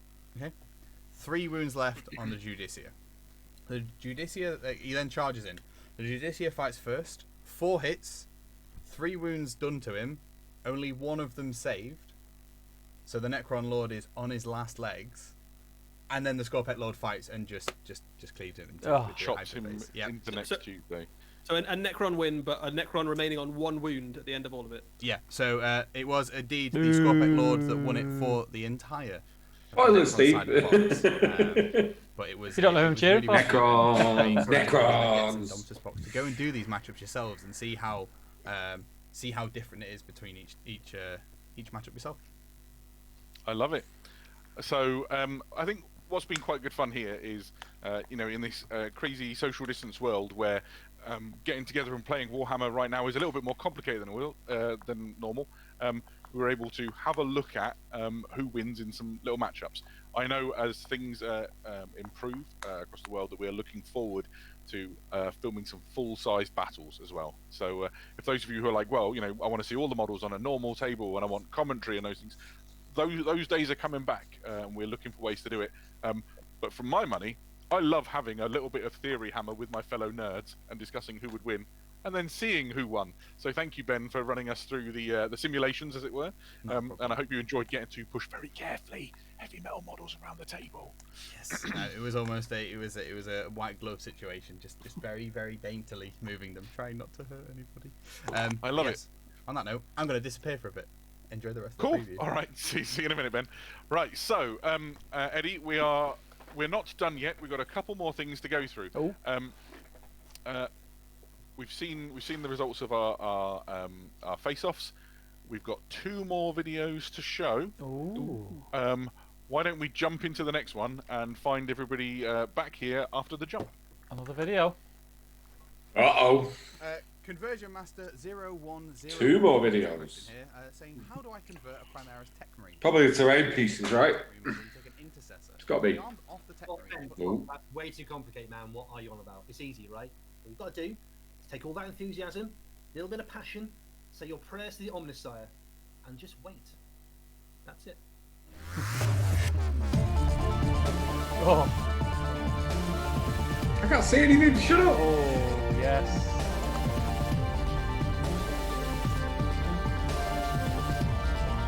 That helmet though. Ooh. Hang on, it's only just started for me. Oh, that's a nice model. Oh, I don't know. Sends his regards. The Omnissiah it's had to be kinda cool. generous today for those it's of you okay. who are at home and maybe don't have a clue what a Tech Marine is. Eddie, what's a Tech Marine? Cool. So the Tech Marines are the kind of the specialists, the tech specialists of the Space Marine forces. These are Space Marines that have been sent to Mars or an appropriate Forge world Means to we're gonna learn get the another skills of the Necron. Machine God under the tutelage of the Adeptus Mechanicus. They are kind of twin souls, half in service to their chapter and half in service to Mars. And That's the really Omnissiah. nicely phrased, by the way. 10 out of 10 for your epic retelling. I've read the books. I love it. And effectively, they maintain the machine spirits and look after the vehicles, fighting equipment, weapons, armor of the Space Marine chapters. They are a vital part of the Space Marine forces. They basically allow them to function. Space Marines have the kind of the best war gear that the Imperium can provide them, and it's the Tech Marine's responsibility to look after it.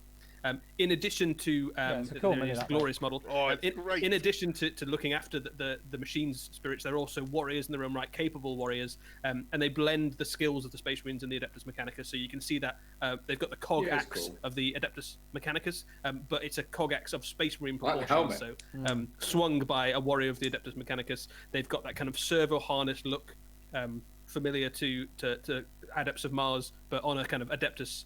On a Space Marine scale. And we know that the Primaris Space Marines have been created by the Belisarius Call, who is a kind of That's probably the almost first Space a very Marine that I mysterious think figure was in just Adeptus a bit Mechanicus. He's certainly not Space Marine. a leader amongst them, but he's kind of a renegade to an extent. But he's been trusted by Guilliman to create the Primaris Space Marines, and these will be kind of adepts, perhaps particularly close to his heart. I think it's just a fantastic rendering of a miniature. The motion in it is incredible, and I really like how the servo harness with the power claw is sort of echoing his own posture with his left hand as he sort of reaches forward. You've got the mechadendrites whirling around behind him.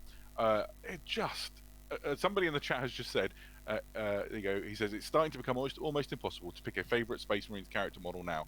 I couldn't agree more. Like, I am all in normally on chaplains. A chaplain on a bike. I was like, well, this is the this model is extraordinary. I know later on, if you want to go and look in the chat and you want to see a variant head, the model comes with 2 heads, and his unhelmeted head is proper manky, to use a British expression.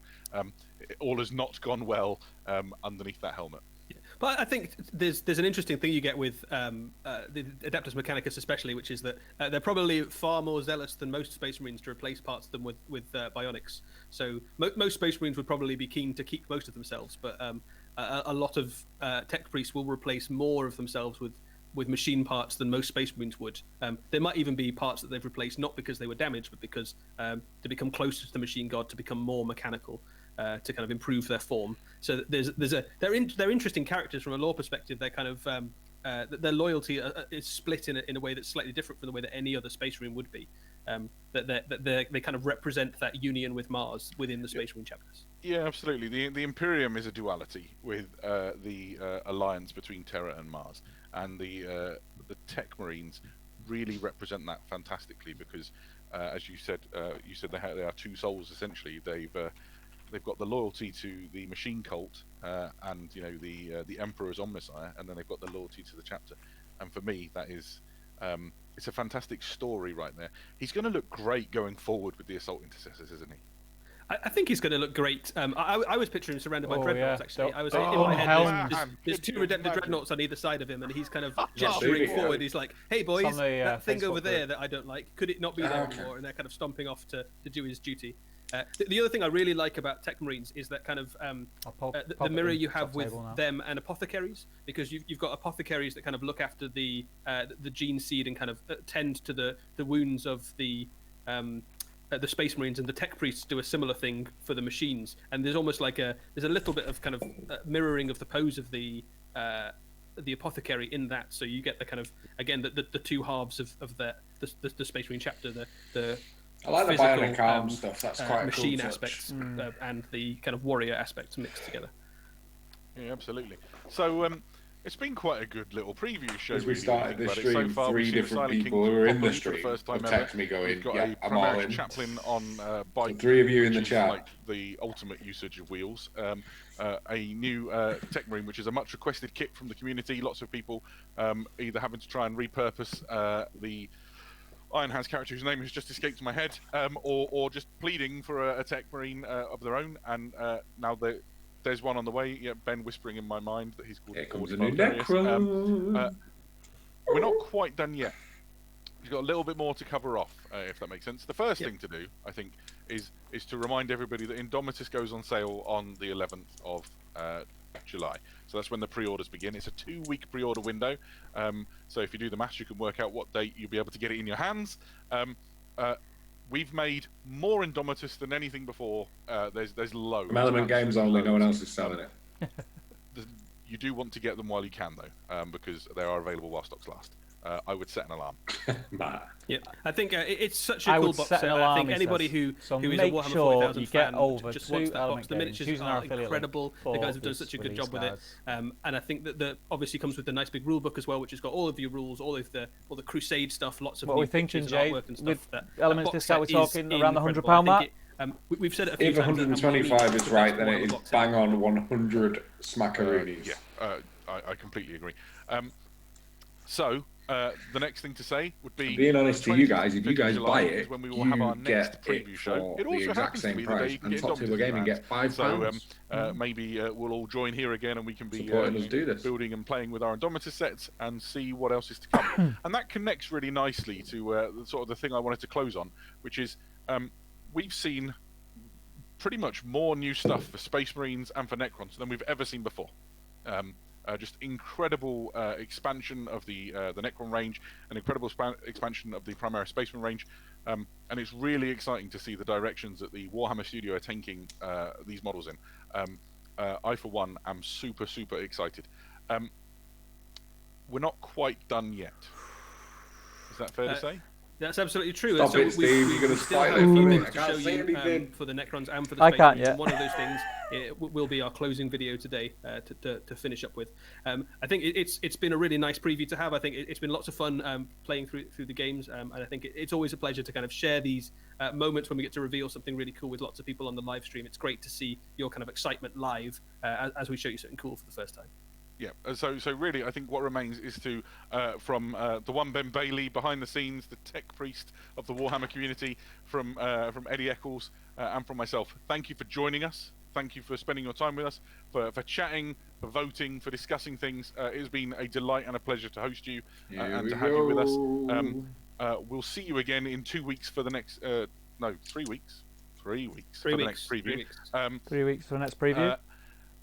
Let's leave you with this last video. Thank you, everybody. Ooh.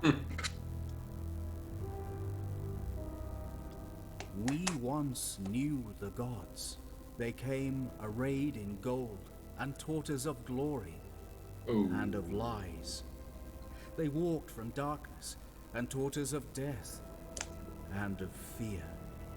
They rose from fire and taught us of creation and of oblivion. And for their gifts, we cast them down, bound to our will. Oh, that is cool. And now they serve us in war. Yes! Look at that! Look at it. Yeah, he's nails. Son. Oof. Size of him!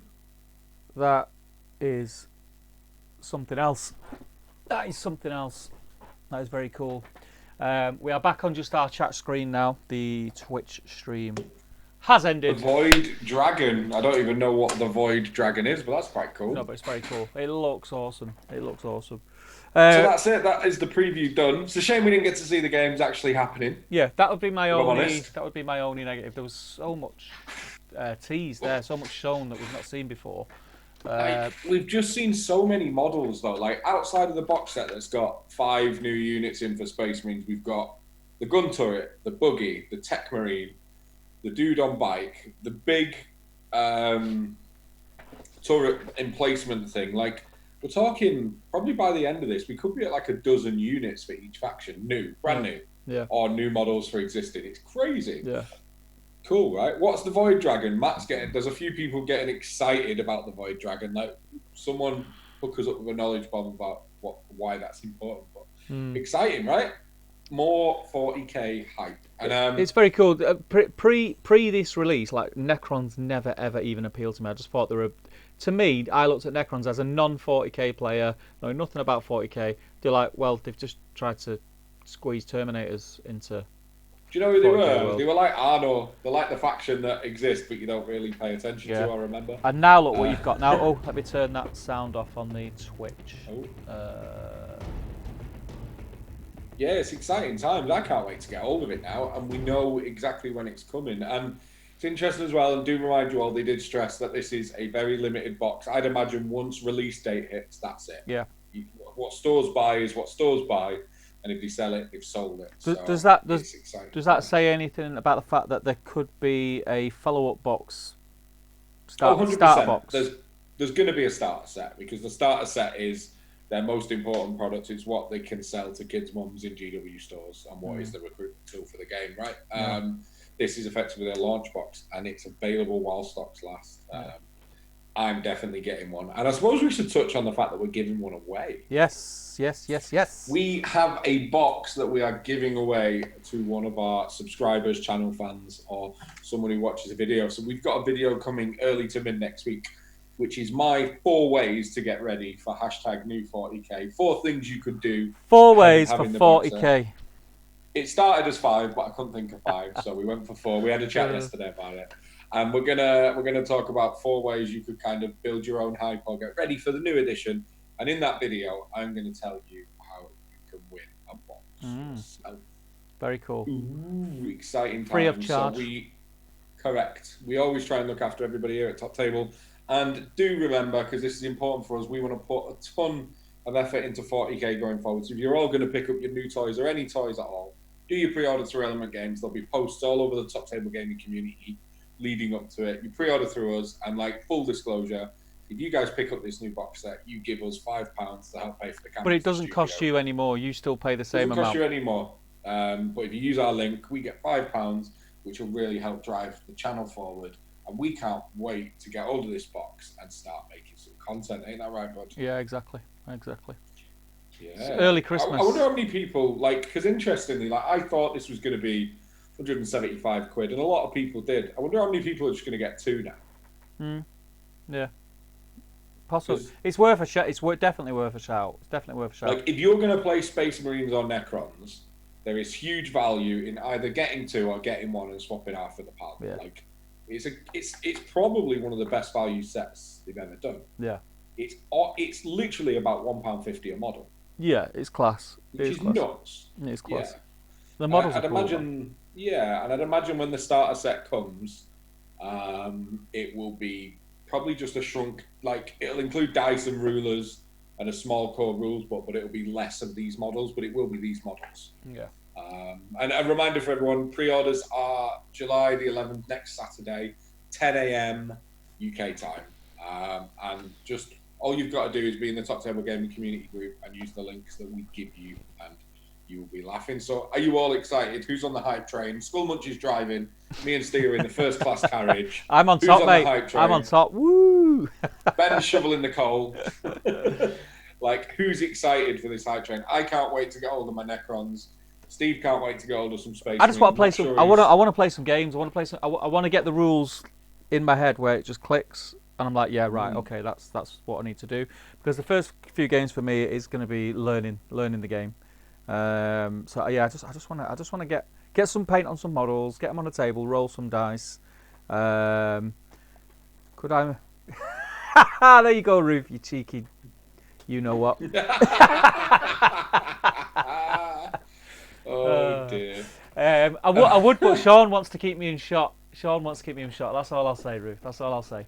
Yeah, I'm just excited for it. I'm just looking forward to it. I'm looking forward to rolling some dice anyway, because it's been so long with lockdown and all the COVID. Crusade mode's appealing to me as well. Like, yeah. That looks fun. Yeah. I can't wait to film some battle reports, like 40k battle reports. We are hoping to rock up in this 40k world and just stick the TTG flag in the sand and say, we're here. Global domination. We're here. We'll show you how to do it, TTG style. So yeah, it's going to be a lot of fun. I'm excited. But yeah, the giveaway is massive. The giveaway is massive. So make sure that you do use the affiliate link, which you'll find below. But we will also post it closer to the time. Because it'll be pinned in the group. It'll be on the banner. We'll be telling you where. It's going to be massive for us. It's really, really going to help us. Because yeah. The good thing is, if it does well, it'll help us get new camera equipment, improve the quality of the bat reps, free up more of our time to do it. Yeah. So you guys, it's not even for stuff like nothing. That. It's for paint, paint and wood. Yeah. Paint and wood is what we need right now. You guys, for nothing, get to effectively support the channel, which means you get more. Yeah. Just by clicking a little link, so that'd be great. But 9th edition is 3 weeks away, and we are super excited. Yeah. And by the way, because because the Twitch stream's over, obviously the viewers are dropping a little bit. We've still got 32 in watching us right now. If you are not already subscribed, if you're new to the channel, please do click that subscribe button. If you're a 40k fan and you're looking on the channel and you say, where's all the 40k content? There is some stuff on there, but we're delving in as well now. So click the subscribe button, and coming up, you will be hit thick and fast with new 9th edition 40k content, as well as the usual stuff. You know, we might even convert a few 40k players to Middle Earth. Who knows? Who knows? Who knows? Who knows, indeed. And do make sure you're in the Top Table Gaming community on Facebook, because that is a hub of awesome hobby and where everything goes on. And if you're in there in the YouTube channel, you can't possibly miss the stuff we've got going on. Yeah. And just out of interest, I know you said, Jay, that we'd do it. Would people be interested in seeing us actually film what they've just spoke about, what they did? Would you like us to redo the Indomitus face-off, but do it properly? Yeah.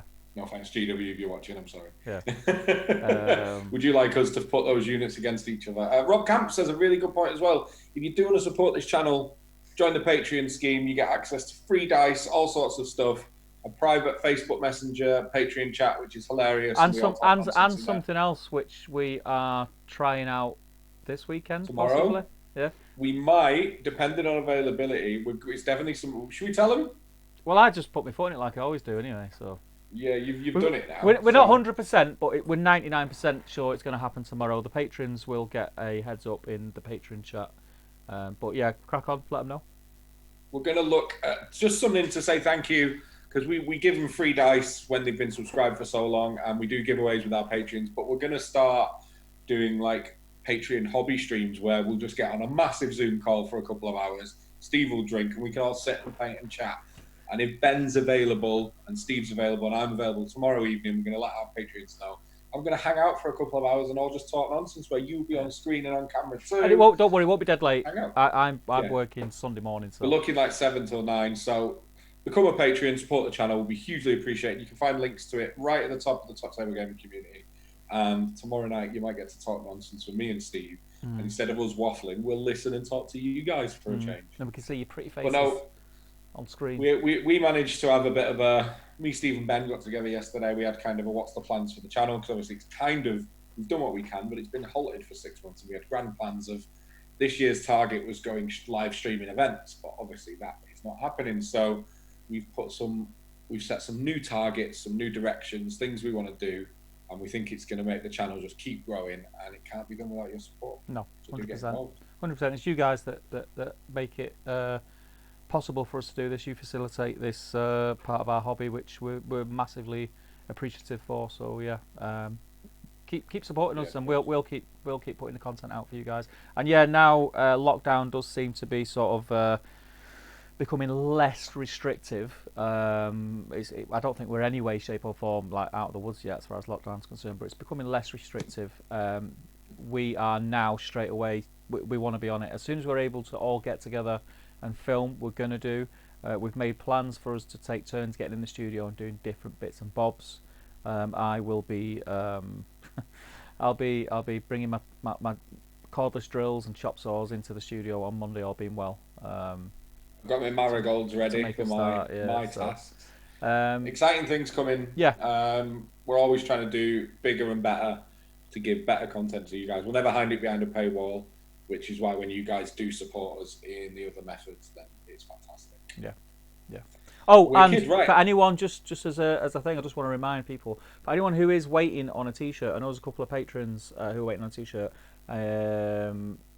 I can now get T-shirts off my T-shirt guy. He was unable to get stock. The dice have just shipped. Yeah, he was unable to get stock due to COVID, obviously. I've had a message off him this week that he's almost back to normal. The clothing stuff is fine.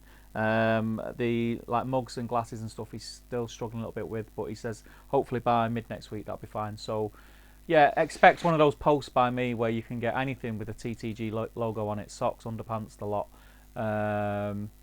Yeah, I'll be posting it up as soon as possible. But yeah, that's it really. I think that's it. Shall we call it and say goodbye and hopefully speak to these guys soon? I think so. Let everyone get back to the Saturday afternoon. Steve's no doubt got to go and cook something and tell us all about it on Facebook, and I'm going to go and crack on filming something. So we hope you have a good Saturday. Thank you for watching along with us. Do let us know what you thought over on the Top Table Gaming community group. Share what hobby you're up to this weekend, and go and let us know over there if you want us to recreate this video when we get the models, where we'll actually do a best of 3 battle with those pairs of units. But most importantly, guys, have a great weekend. And just before we do go, please, we're at a massive sort of amount of people that's in our Facebook group, and everyone is as cool as the next person. Everyone's really well behaved, really friendly, really supportive, which is exactly why we built the Facebook group. But please, guys, keep sharing Top Table Gaming, keep sharing the Facebook group, keep sharing the videos that we put out on YouTube. Just let's try and build this community and make it the powerhouse that it is meant to be. And the more people that are watching and supporting us, which means we can do more. We have a lot of plans, and the only thing restricting us at the minute is the obvious stuff, you know, the stuff that makes the world go round. But yeah, so just keep sharing, help us build this. We've got massive thanks to everyone who's already supporting us, and just keep it going. Just keep spreading the word. That'd be fantastic. So thank you guys. So it's goodbye from me. Bye from me as well. Have a good weekend. Take care, people.